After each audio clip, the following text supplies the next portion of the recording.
Women veterans uniquely experience returning to civilian life and social norms because of lack of awareness and misunderstanding. We spoke with women veterans to hear their experience transitioning to civilian life. I loved my job in the Navy. There are things I was proud of, but now you're alone again. No one understands that. You can't talk to anybody about that. A lot of our stuff that we know is confidential, so it's kind of like, what can I tell people about my job? So you felt kind of invalid for a while. Luckily for me, I was in intelligence. I worked with computers, so while I saw a lot of less than good things, I wasn't on the ground, and that's a huge difference. Like, it wasn't blood on my uniform, it wasn't any of that. But to me, I'm gonna be your eyes in the sky, I'm gonna follow you to Predator, and if something happens, I'm gonna, rain down some Hellfire missiles and stuff.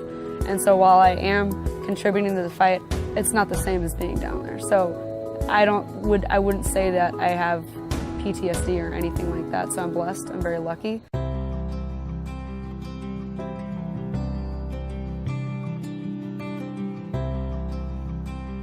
So for females in the Army, I don't know any other, you are not encouraged to smile, because smile can be construed as I'm flirting with you.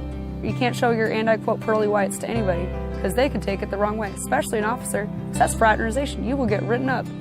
So I'd be at the supermarket a couple days back, and I'm, hanging out, just shopping, and people like, oh, like you catch someone, I would be like Frankenstein, I'd be like, and people would be like, oh God. And it took me a while. It's okay to smile. I remember when I first got out, I was talking to a civilian female, and I kind of stopped myself for a second, and I wasn't sure if this was socially acceptable to be talking about this topic.